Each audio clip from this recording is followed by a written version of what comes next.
Welcome, my dear student, in this topic. And here in this video, we will continue the topic of the interrupt in details.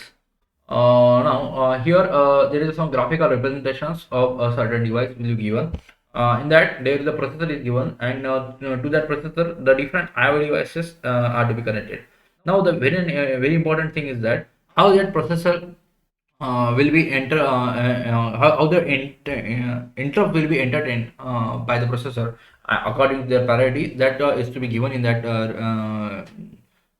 graphical representation. Here in you can observe in that with each and every devices it has a certain interrupt is to be going on, like interrupt 1 to into interrupt p, and along that it has a certain interrupt request will be also sent, which is in the form of the active loop. As each device has a separate interrupt request and interrupt acknowledgement line, and each interrupt request line is assigned different priority levels. Interrupt requests received over these lines are sent to the priority arbitration circuit in the processor. And if the interrupt request has the higher priority level than the priority of the processor, then the request is to be accepted. Which interrupt request does the processor accept if it receives the interrupt request from two or more devices simultaneously? And if the IO devices are to be organized in priority structure, the processor accepts the interrupt request from device with a high priority. Each device has its own interrupt request and interrupt acknowledgement line also. A different priority level is assigned to the interrupt request lines of each devices. However, if the device share the interrupt request line, then how does that processor device which interrupt request is to be accepted? It depend on the polling scheme. Here the designation scheme will be in front of you. In the designation scheme, that devices are to be connected to the one by one. Not all the devices are to be connected in parallel. In the polling scheme, if the processor use a polling mechanism to poll the status register of the IO devices to determine which device is requesting an interrupt. In this case, the priority is determined by order in which the devices are pulled. The first device with status bit set to 1 is the device whose interrupt request is to be accepted. In the Disney chain scheme, the processor is to be connected with all the device to n number of device, but the interrupt is to be passed through one by one devices, not goes to all not go toward the all the device at the same time. These devices are to be connected to from a Disney chain. Device share the interrupt request lines, and interrupt acknowledgement line is connected to form a Disney chain. When the devices raise an interrupt request, the interrupt request line is activated. The processor in response activates the interrupt acknowledge the received by the device 1. If the device 1 does not need service, it passes the signal to the device 2.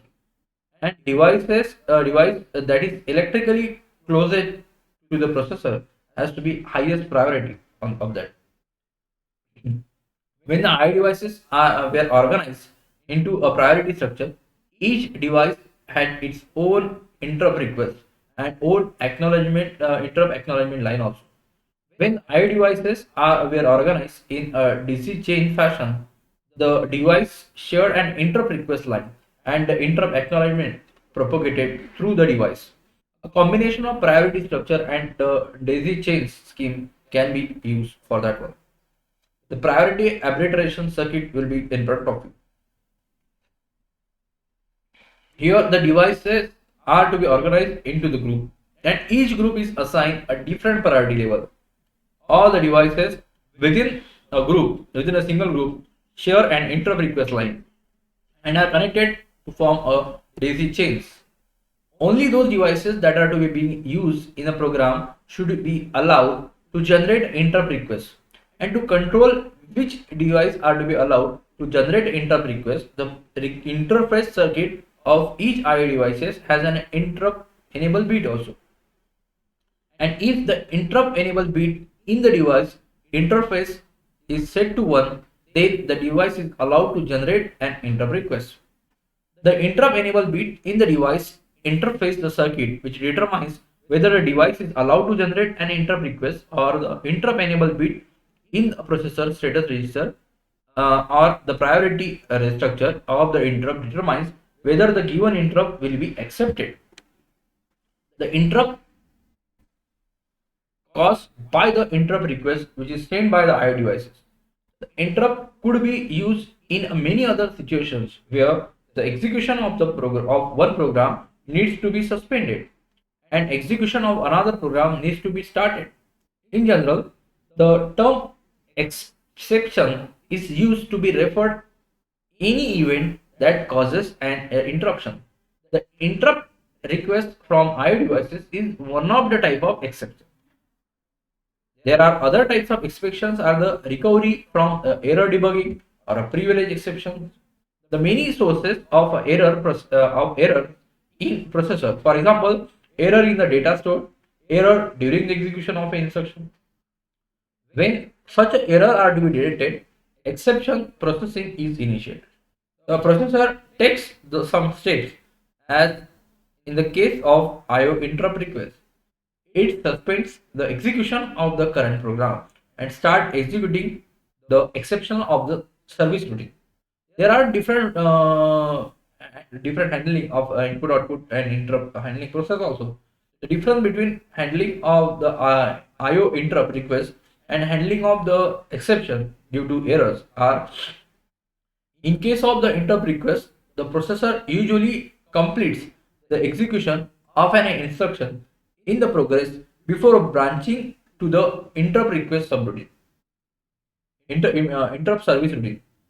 In case of the exception program processing, however, the execution of an instruction programs usually cannot be a complete. The debugger use exceptions to provide important features like trace, breakpoint. There are some trace mode also, that is exceptions occur after execution of every instruction, and debugging program is used as the exception service routine. The breakpoints along with the trace mode breakpoints are to be the breakpoint in exceptions occur only at a specific point which is selected by the user, and debugging program is used as the exception service routines. The certain instructions can be executed only when the processor is in the supervisor mode. This is called as the privilege instruction. If an attempt is made to execute a privilege instruction in the user mode, privilege exceptions occur. The privilege exception causes the processor to switch to a supervisor mode and execution of an approximate exception servicing routine. So this is all about the different interrupts. This is all about interrupt and exceptions conditions. So thank you very much. Next video we'll see the next topic. Thank you.